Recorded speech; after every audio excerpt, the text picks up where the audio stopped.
ایک اعتراض یہ ہے کہ ابھی تو آپ شہادت سے فارغ ہوئے ہیں 8 تاریخ کو ربیع الاول کی، اور فوراً ہی اگلے دن خوشی منانا کچھ غیر عقلی سے لگتا ہے. ایک یہ بھی اعتراض ہے اس کے اوپر، یعنی فوراً بعد شہادت کے اگلے دن ہی خوشی منانے لگنا. کوئی جیسے کہے، ابھی نیچے بھی ذکر ہو رہا تھا اس بات کا، تو ہمارے مولانا محترم اور جو ہے وہ اس بات کو کہہ رہے تھے کہ ابھی رمضان سے فارغ پورے مہینے منع کیا گیا کہ امساک کرو، لیکن اس دن واجب کیا جا رہا ہے کہ روزہ نہ رکھو، یعنی اس دن کچھ کھاؤ پی لو. تو یہ فوراً ہی اگلے دن ایک دم سے پیترا بدل لیا رمضان کے سلسلے میں بھی، کہ کبھی منع کیا جا رہا تھا اور پھر حکم دی. تو ہم حکم کے بندے ہیں اصل میں. ہم یہ نہیں کہہ سکتے کہ بھئی اتنے دن رکھا تو آج کے دن بھی روزہ رکھ لیتے ہیں، اللہ کے لیے تو رکھ رہے. نہیں، باطل ہوگا، گناہگار ہو جائیں گے. تو خوشی میں خوشی منانی ہے، غم میں غم منانا ہے. اور اگر ایسا ہے تو آپ دیکھیں کتنی اسلام کی ایسی تاریخیں، مثلا 29 ذی القعدہ کو امام محمد تقی علیہ السلام کی، اللہم صلی علی محمد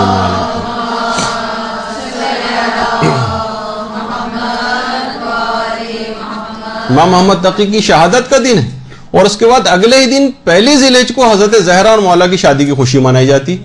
یعنی ایک دن پہلے غم ہے، اس کے اگلے دن فوراً ہی اسلامی دنیا میں اور دنیا تشیع کے اندر خوشی کا دن منایا جاتا ہے. 9 ذی الحجہ مسلم ابن عقیل کی شہادت کا دن ہے، اس کے بعد اگلے ہی دن عید قربان خوشی کا دن منایا جاتا ہے. تو کتنی چیزیں دیکھیے اس قسم کی ہیں. اسی طریقے سے صرف ان دنوں کی بات نہیں، اگر آپ اور تاریخ کے اندر دیکھیں تو بہت ساری آپ کو ایسی چیزیں مل سکتی ہیں. کچھ علماء مثلا یہ بھی کہتے ہیں کہ جیسے 23 ذی الحجہ ہے، کچھ تاریخوں میں آیا کہ طفلان مسلم کی شہادت کا دن ہے 23 ذی الحجہ، اور اگلے ہی دن جو 24 ذی الحجہ ہے اس دن عید مباہلہ کی خوشی منائی جا رہی ہوتی ہے، اور اسلام کے اندر حکم ہے اس کا خوشی منانے کا. تو غم بھی منا رہے ہیں اور اگلے دن خوشی بھی منا رہے ہیں. بلکہ میں تو یہ کہوں کہ ایک ہی دن کے اندر غم اور خوشی کا بھی ہمیں مظاہر دیکھنے میں آتے ہیں. مثلا کسی کی شادی ہو رہی ہے، وہ خوش ہو رہا ہے شادی کی وجہ سے، مگر اپنے مرحوم باپ کو یا مرحوم ماں کو یاد کر کے اس دن روتا بھی اور غمگین بھی ہوتا ہے. تو لہٰذا ایک ہی دن میں جب اس کے مظہر ہمیں دیکھنے میں آ جاتے ہیں، تو ایک دن غم منانے کے بعد اگر اگلا دن خوشی کا آ جائے اور اس میں ہم خوشی منا لیں تو اس میں کوئی معیوب بات نہیں. اور یہی وجہ ہے کہ اس دن کے لیے خاص طور پر 9 ربیع الاول کو خوشی کے دن منانے کے طور پر آیت اللہ صافی گل پائگانی اور دیگر جو مراجع ہیں ان کے آفس سے باقاعدہ پیغام تک جاری ہوتے ہیں، پیغام عید کے طور پر. یعنی باقاعدہ پیغامات لوگوں کے لیے، اس میں واضح نصیحت کی بات بھی ہوتی ہے، مبارکباد بھی دی جاتی ہے. اگر یہ دن خوشی کے طور پر منایا جانا جو ہے وہ کوئی حرام ہوتا یا ممنوع ہوتا یا مکروہ ہوتا یا نامناسب ہوتا اس کو منانا، تو مراجع کے آفیسز سے اس قسم کے پیغامات عید جاری نہ ہوتے.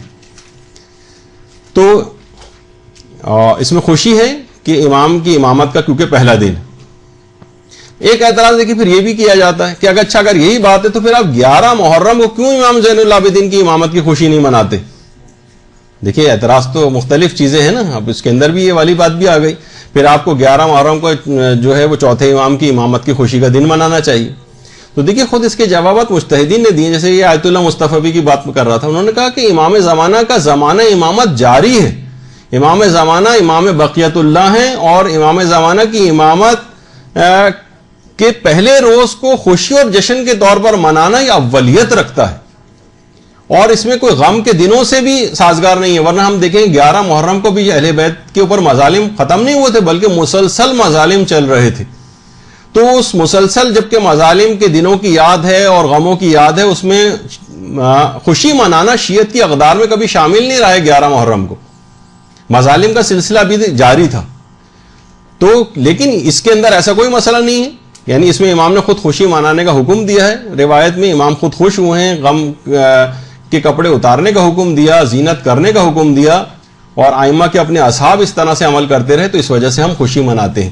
اور کیونکہ امام زمانہ کی امامت جاری و ساری جس میں ہم سانس لے رہے ہیں، ان کی امامت کا پہلا دن ہے، تو ان کی امامت کے پہلے دن کو خوشی کے طور پر منانا جبکہ کسی غم کی تاریخوں سے اس کا ٹکراؤ بھی نہیں ہے، تو اس میں یہ اولیت رکھتا ہے. اس وجہ سے ہم خاص طور پر امام زمانہ کی امامت کے پہلے دن کو خوشی کے دن کے طور پر مناتے ہیں.